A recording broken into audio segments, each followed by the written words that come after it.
নমস্কাৰ বন্ধুসকল, মই ৰক্তিম হাজৰিকাই মোৰ ইউটিউব চেনেল ৰিয়েল হিৰ'লে আপোনালোকলৈ স্বাগতম জনাই সমূহ অসমবাসী ৰাইজলৈ ৰঙালী বিহুৰ বহুত উলগ যাচিলো যাতে বছৰটো সকলোৰে কুশলে যায়। এয়া মোৰ পিছফালে দেখিছে, মই এয়া চাও সকলৰ লগত আহি আছো।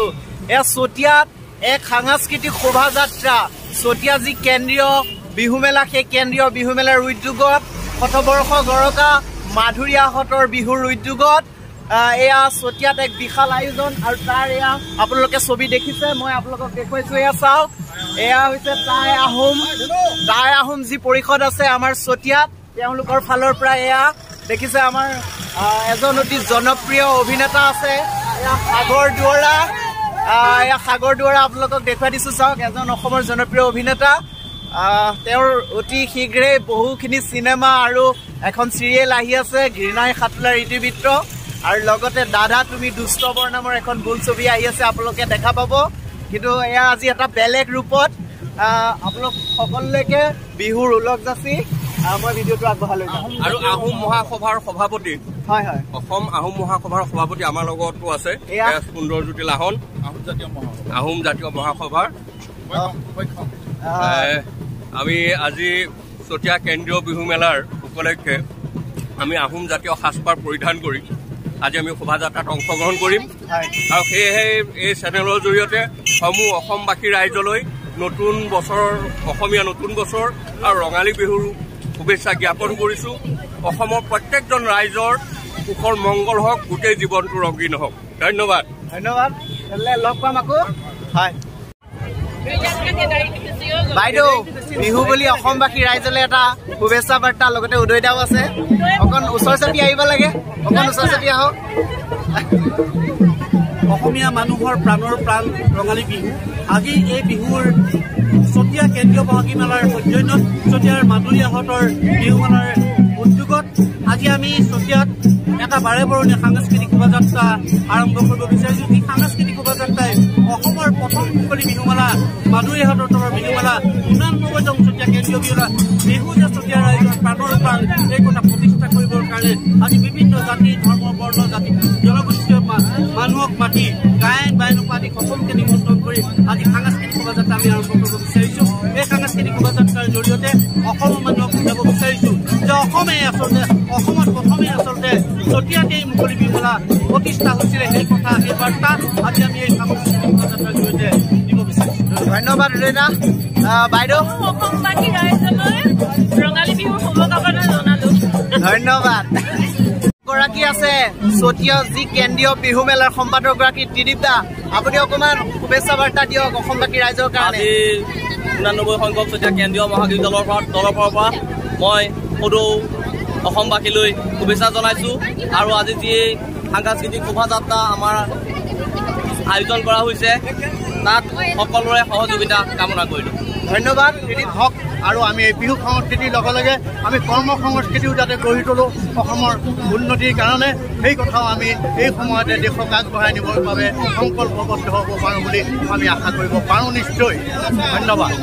ধন্যবাদ ছাৰ, পুনৰবাৰ আপোনালৈ ৰঙালী বিহুৰ শুভেচ্ছা জনালোঁ। এয়া আমাৰ ছাৰ আছে, ছাৰৰ পৰা অকণমান বিহুৰ শুভেচ্ছা বাৰ্তা অসমবাসী ৰাইজৰ কাৰণে। মই চতিয়াৰ বিহু কমিটিৰ হৈ চতিয়াবাসী ৰাইজৰ হৈ সকলো অংশগ্ৰহণকাৰী দলক শুভেচ্ছা জনাইছোঁ, যাতে সকলোৰে কাৰণে গোটেই বৰ্ষটো যাতে ভালদৰে যায় আৰু সকলোৰে স্বাস্থ্য যাতে উন্নতি হয়, তাৰ বাবে মই ভগৱানৰ ওচৰত প্ৰাৰ্থনা জনাইছোঁ। ধন্যবাদ ছাৰ। এউতি কৈছে নেহৰ এ মুগাৰে মুহুৰা, ঐ তাতো কৈছে নেহৰ মাকো, এই তাতো কৈছে নেহৰ এ বহাগৰ বিহুতি, ঐ নেনাচি কেনে কৈ থাকো। নাচিব লাগিব নহয়। প্ৰথম কথা ক'ব বিচাৰিছো, মোৰ আচলতে মোৰ কপালখন খুব ভাল কাম কৰিছিলো যে 2 বছৰৰ পাছত এনেকৈ এই পবিত্ৰ শোভাযাত্ৰাত মোক আমন্ত্ৰণ কৰি আনিছে, মোক এই সন্মান গণ দিছে। আচলতে আমাৰ কাৰণে বিহুৰ আৰু তাতোকৈ ডাঙৰ কথা বহাগৰ প্ৰথম দিনটোত এয়া আচলতে আমাৰ কাৰণে কিমান যে ডাঙৰ আশীৰ্বাদ আপোনালোকক মই বুজাব নোৱাৰো। বছৰটো আমাৰ ভাল হ'ব যেন লাগিছে। এক লাইন গাই দিওঁ।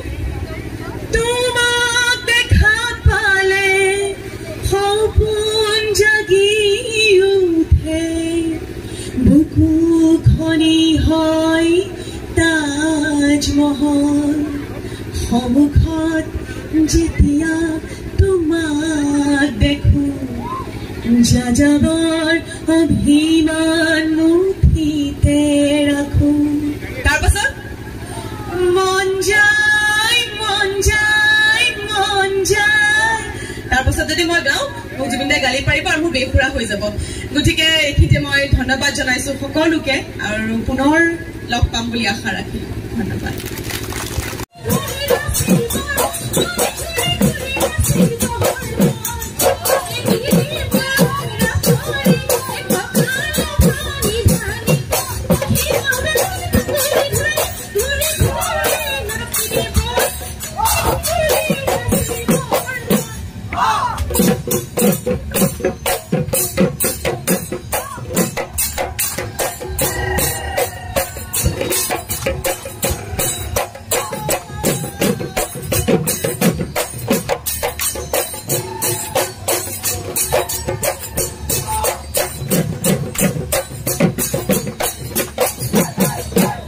বন্ধুসকল, আপোনালোকে ভিডিঅ'টো চাই কেনেকুৱা পাইছে? আৰু যদি ভাল পাইছে তেনেহ'লে নিশ্চয় লাইক এটা কৰিব। আৰু এতিয়ালৈকে যিসকলে মোৰ চেনেলটো ছাবস্ক্ৰাইব কৰা নাই সেইসকলে চেনেলটো ছাবস্ক্ৰাইব কৰিব, কাষতে থকা বেল আইকনটো দবাই দিব। হয় বন্ধুসকল, আৰু এটা মই বিশেষ বাৰ্তা দিবলৈ গৈ আছোঁ। মই এটা বিশেষ সূত্ৰ অনুসৰি গম পাইছোঁ যে চতিয়া সমষ্টিৰ মাননীয় বিধায়ক, গৰুকুটি কৃষি প্ৰকল্পৰ অধ্যক্ষ, কেবিনেট মন্ত্ৰী মৰ্যাদা পোৱা মাননীয় শ্ৰীযুত পদ্ম হাজৰিকা দেৱে অকণমান সময়ৰ পিছতে এই মঞ্চত বিহুগীত পৰিৱেশন কৰিব। হয়, কৃষক কালাকাৰ সন্মানেৰে সন্মানিত চতিয়া ৰত্ন পদ্ম হাজৰিকাই অকণমান সময়ৰ পিছতে এই মঞ্চত বিহুগীত পৰিৱেশন কৰিবলৈ গৈ আছে। তেনেহ'লে বন্ধুসকল, আপোনালোকে ভিডিঅ'টো স্কিপ নকৰাকৈ চাই থাকক আৰু কেনেকুৱা পাই মোক পিছত কমেণ্ট বক্সত জনাব। তেনেহ'লে আহক, দেৰি নকৰোঁ, ভিডিঅ'টোলৈ আগবাঢ়ি যাওঁ।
আপোনালোকে বহুত গৰম পাইছে আপোনালোকৰ সহযোগিতা আন্তৰিকতা শ্ৰদ্ধা সহকাৰে আমি লৈছো আৰু চলাইছো।